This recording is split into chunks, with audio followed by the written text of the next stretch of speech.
Until Dawn is now rebuilt on PlayStation 5 and PC, making the jump from Guerrilla Games' Decima engine to the ubiquitous Unreal Engine 5.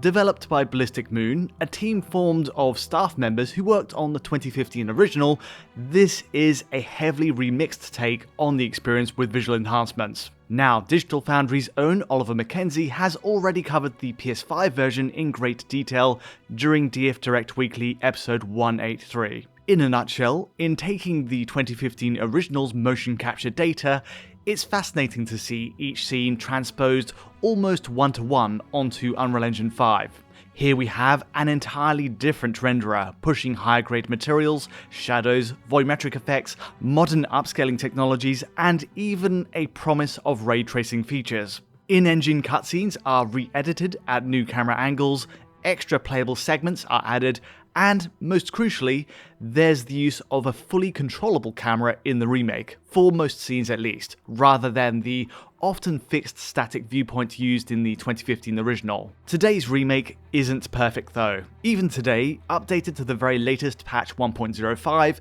multiple technical issues still blight the remake on PS5 and PC. So, in revisiting the PS5 game since our initial look, has there been any improvement with this recent patch update? Also, what's the state of the PC release right now, a whole week on since it first came out? Let's find out.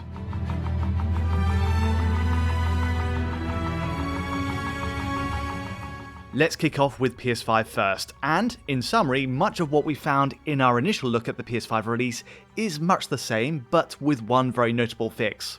The good news being, as of the latest patch 1.05, the remake now has even frame pacing at its target 30 frames per second, reducing the perceptible source of judder in gameplay. For perspective, and flashing back to the earlier patch 1.04, the entire experience on PS5 was capped at 30 FPS with this erratic frame timeline on the left side graph. Note the trills up and down between 16 and 50 milliseconds, where it should ideally be fixed at 33 milliseconds in the middle. The game also suffered from obvious hitches during cutscenes on PS5, especially where the camera switches angle, the result so often being this cluster of dropped frames. Still, switching to patch 1.05 today, that frame pacing issue is fixed at least, with a more even cadence of unique and duplicate frames. Now, it's not perfect. All the hitches under 30 FPS remain at similar points, notably for camera cuts during in-engine cutscenes. You'll still see blips under the 30 FPS line at those moments. Overall though, patch 1.05 still runs smoother in motion, and the frame pacing fix on PS5 makes it a big improvement.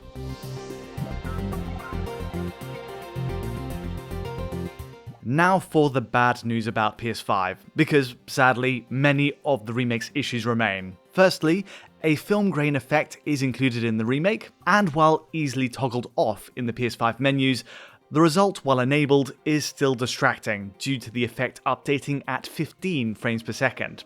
That's half that of the 30 FPS gameplay, creating this odd mismatch in refresh. It's the exact same problem on PC in fact, where the film grain effect runs at 15 FPS there as well, with an even more sizable mismatch in refresh if you're, say, running the game at 60 FPS or higher.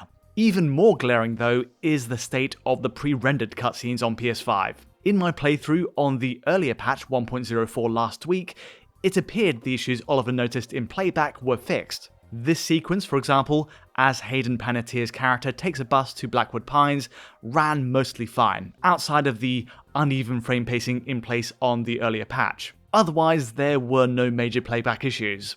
Jump forward to patch 1.05 today though, and the issue has returned. It's really hard to miss as well. We have full screen tearing slicing through the frame at several points horizontally, producing judder and this broken image. Funnily enough, the final frame rate reading does actually show this cutscene is evenly frame paced, so it's an upgrade there, but the content of each frame is played back incorrectly.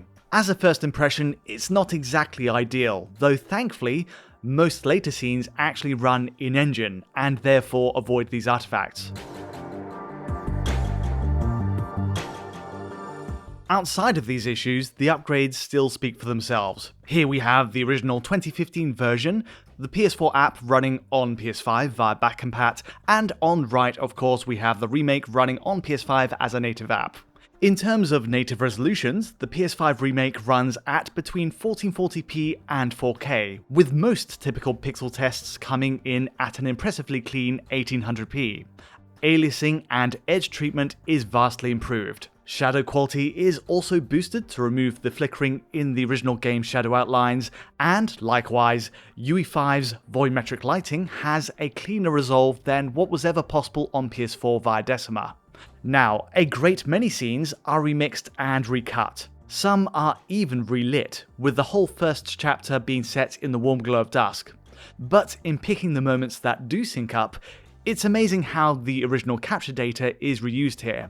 Skin mapping across character faces is still derived from the same source scan as the 2015 original, and it honestly holds up well. Where materials show a more visible difference though is in the environment. It's a dark, heavily shadowed game, but the flexible 3D camera of the Remake allows us to get right up close to the wood fencing, the kitchen tabletops, and every item in the world. Here, Ballistic Moon has laboured over every material, creating new assets at a suitably high resolution. All round, it's a respectable advance in technology then, but through all these visual upgrades, there is also one clear downside next to playing the PS4 version. Mainly, playing that 2015 release on PS5 hardware today offers you a fully unlocked 60 frames per second. It's a much smoother rendition of the experience than the Remake, and honestly, still looks superb, even with its visual limits. Of course, it was never originally possible to run Until Dawn at a maximum 60 FPS like this on a base PS4, or even a PS4 Pro for that matter, but in the longer term, leaving the game code to run entirely unlocked like this has reaped dividends a full console generation on. Admittedly, not every scene runs perfectly at 60. There are still moments, notably this snowy area near the ski lift that dropped to 45 FPS. We are dealing with legacy PS4 code after all, not specifically optimized for PS5 hardware, but in fairness, a majority of play does hold to the target 60. It's a noticeable difference, and while we do of course miss out on the UE5 visual upgrades playing this way, I can't deny the temptation to stick with the original for its better frame rate.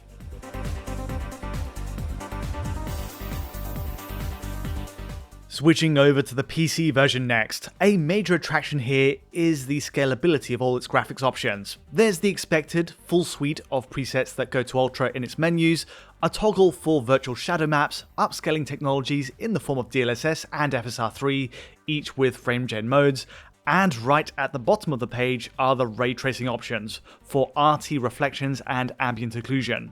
Testing the Remake on a Ryzen 5 5700X machine with an RTX 4080 though, perhaps the best part of the PC package is this ability to get to 60 frames per second and above. Now, I will say, having tested patch 1.04 first, I had a string of issues with the game, as did many others playing on PC in its launch week. As a very quick summary, the ray tracing options just didn't have an effect on in-game settings. FSR3 frame gen didn't function at all, and the virtual shadow maps option produced obvious visual bugs. And there was plenty more as well. With the newer patch 1.05 though, there has been a big improvement in the functionality of some of these options.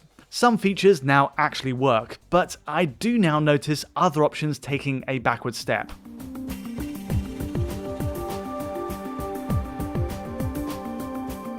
Let's kick off with the ray tracing. Fundamentally, the ray tracing options on the earlier patch 1.04, shown here, just did not affect the game properly. And by that I mean, it didn't disengage, because going by the latest patch, performance only improves with it disabled. The fact is, the frame rate stayed the same either way on patch 1.04, with RT reflections and ambient occlusion toggled on or off. It's clear something was amiss. There is a small margin of variance between each side on patch 1.04, but disabling the effect doesn't claw back any performance on our RTX 4080.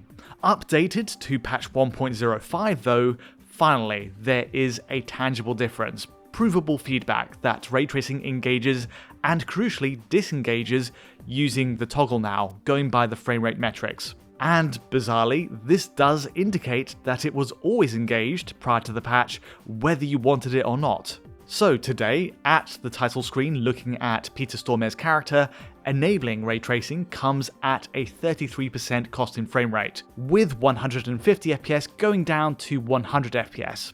And then, during gameplay with more complex environments in view, the margin is less pronounced. In bright exterior areas we lose 10 FPS for example, and then, around the cabin's interiors, the cost of ray tracing falls between 10 to 20 FPS.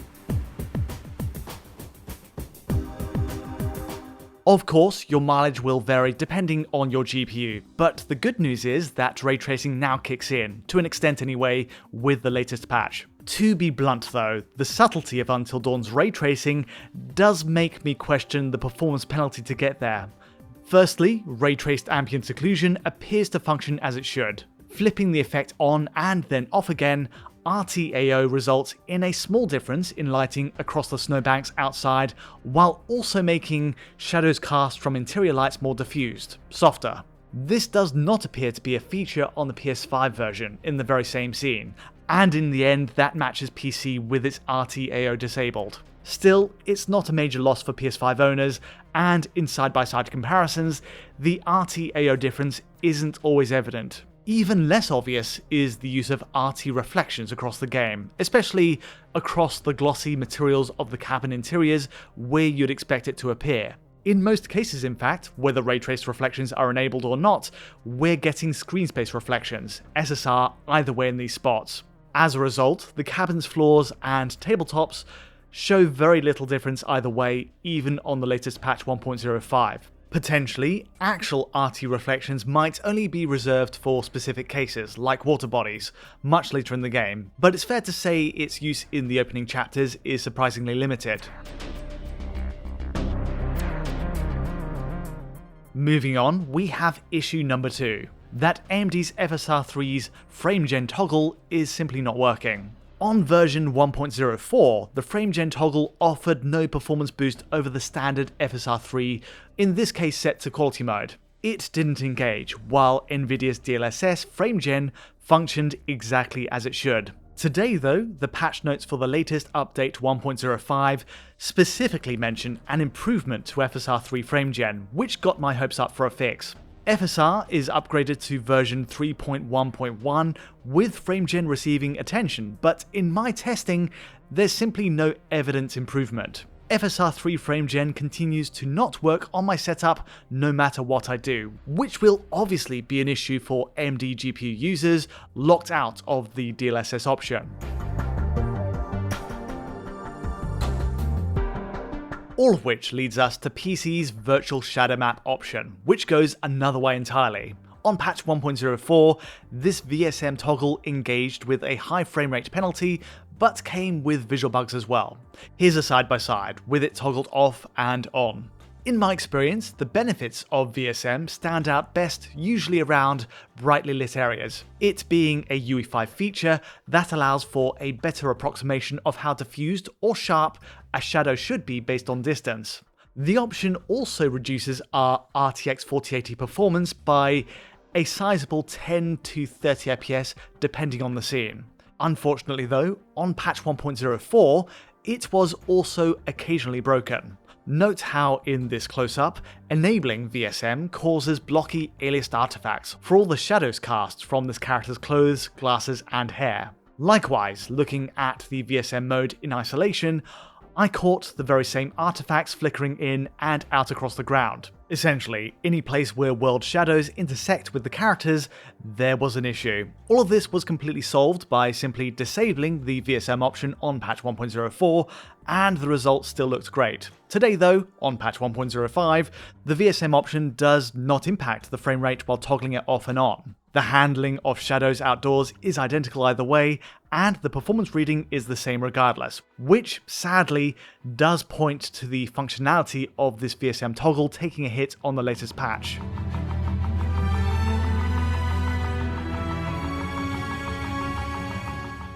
Putting these issues aside, the PC version offers the best experience of the two platforms, if primarily for its frame rate advantage. In comparing the Remake fully maxed out on PC versus PS5, Sony's machine holds up respectably well in visual terms, right down to the details of its character model quality, lighting and volumetric effects.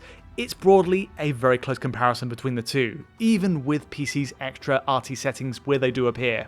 Where PC clearly shines though is in running at 60 frames per second and beyond, an option that's closed off with PS5's 30 FPS cap.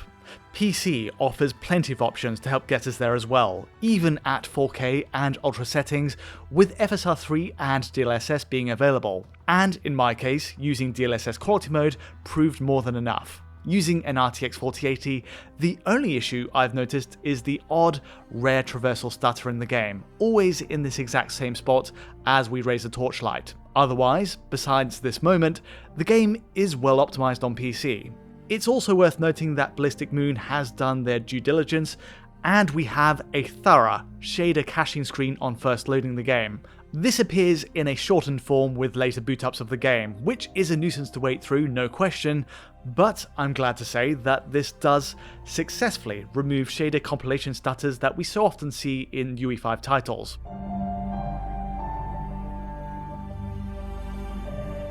Overall, the PC version runs well if on its own terms. The VSM option continues to have issues functioning properly, and likewise, PC's ray tracing options command a steep performance hit for a surprisingly minimal difference in play. And finally, for those in need of frame gen to get over the line to 60 FPS, for now this is seemingly still only possible via the DLSS route, with FSR 3 frame gen continuing to not work. Still, if you can navigate around those shortfalls, the PC release does have a lot of merit as a way to play at higher frame rates. Meanwhile, the PS5 situation is also improved on patch 1.05 with that smoother frame pacing at 30 FPS, which is a plus. Still, it is a shame perhaps to not see a 60 FPS performance mode in the remake, especially in light of the original PS4 game's performance on the very same hardware via backcompat. That about covers all the pros and cons I've found with Until Dawn so far. A lot to cover with this one. But if you did enjoy this video, feel free to like or subscribe, and don't forget to hit that bell for instant notifications as any new video lands. To get a high quality version of this video and many more, check out our Patreon at digitalfoundry.net, and to get in touch directly, you know where to find me. But from me for now, thanks for watching.